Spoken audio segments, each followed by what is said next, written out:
In a significant development, the Delhi High Court today denied bail to student activist Umar Khalid in the larger conspiracy case of Northeast Delhi riots. Khalid has been in custody since September 2020. A division bench of Justice Siddharth Mridul and Justice Rajnish Bhatnagar dismissed Khalid's appeal challenging the trial court order denying him bail in the case. The bench had reserved its decision on September 9th. Khalid had moved the High Court after he was denied bail by the Karkaduma court in Delhi on March 24th. He was arrested on 13th September 2020 and has been in custody for 765 days. The FIR registered against Khalid contains stringent provisions under the Unlawful Activities Prevention Act, that is the UAPA, the Arms Act and the Prevention of Damage to Public Property Act of 1984. The other accused persons in this case also include Pinja Todd members Devangana Kalita and Natasha Narwal, Jamia Millia Islamia student Asif Iqbal Tanha and student activist Gulfisha Fatima. Khalid and JNU student Sharjil Imam were the last to be charge-sheeted in this particular case. Zargar, Kalita, Narwal, Tanha and Jahan have already been granted bail by the courts in this case. Kalita, Narwal and Tanha were in fact granted bail by a division bench of the Delhi High Court consisting of Justice Siddharth Mridul and Justice Anup Jairam Bhavani last year. So what exactly is the case against Umar Khalid? The prosecution in this case has alleged that Umar Khalid has attended various meetings from December 2019 to February 2020 as part of a conspiracy to cause the Delhi riots that ensued. As per the Delhi Police's charge sheet, Khalid was a member of WhatsApp groups like Delhi Protest Support Group and Muslim Students of JNU.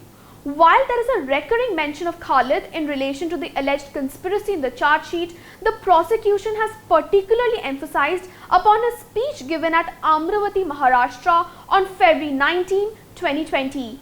Apart from alleging that the concerned speech incited violence, the main thrust of the prosecution's reference to the speech is the specific mention of the then US President Donald Trump's India visit by Khalid. Khalid has also been accused of being mentioned in a flurry of calls that happened right after the riots, adding that he was instrumental in creation of the JCC, that is the Jamia Coordination Committee. While denying him bail, the trial court in this case had observed that Khalid's presence throughout several WhatsApp groups during this period, beginning from the passing of the Citizenship Amendment Bill in December 2019 till the February 2020 riots, had to be read in totality and not in a piecemeal fashion.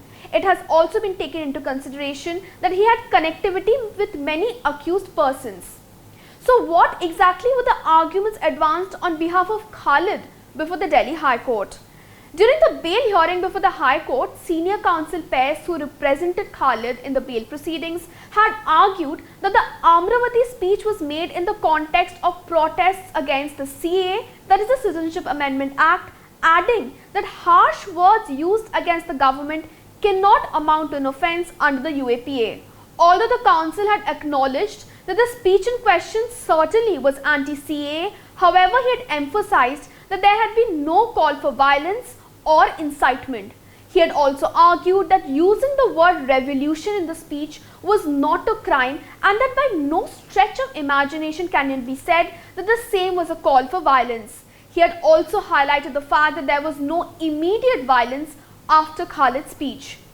Pairs during the hearing had also contended that there were loopholes in the statements of the witnesses, including protected witnesses, to show that even if the same were taken at face value, they do not constitute a crime. The Delhi High Court was also apprised that mere membership of WhatsApp groups, as alleged by the prosecution, cannot make Khalid criminally liable when nothing objectionable was attributed to him. However, on the other hand, the prosecution, that is the Delhi Police's special cell, argued that to view Khalid's role in isolation in the case of conspiracy will be impermissible in law and that the narrative sought to be created by him cannot be looked into as his defense at the stage of bail.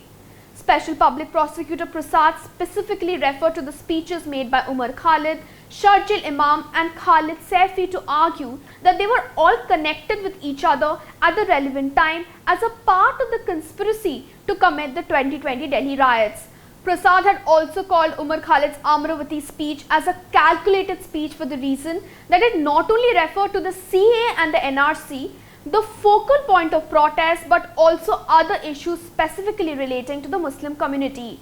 It was also argued that misinformation was spread during the riots and that the 24/7 sit-in protest created and moved strategically to cause blockade of roads in the national capital. It was also contended that the protests were followed by attacks on police personnel and parliamentary forces.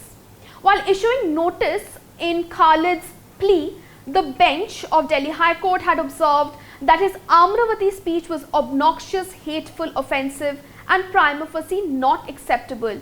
Justice Mridul had in fact orally remarked during one of the hearings, and I quote here, "All this is offensive and obnoxious. Don't you think these expressions used are offensive to people? These are offensive per se." The judge had also added, and I quote from his oral remarks during prior hearings, "Did Gandhiji ever employ this language? Did Shahid Bhagat Singh ever employ such language? We have no qualms about permitting free speech, but what are you saying? Does it not attract section 153A or 153B of the Indian Penal Code?" Similarly, Justice Bhatnagar had also questioned the speech by asking Pes if it was proper to use the word Jumla in relation to the Prime Minister of India. However, the bench had later observed that the speech in particular may be in bad taste, but it does not make it a terrorist act. For more information about today's verdict as well as the hearings before, you can refer to our detailed reports, the link to which has been given in the description box below. Thank you. I'm Aratrika Bhaumik for LiveLaw. Keep watching LiveLaw for more such updates.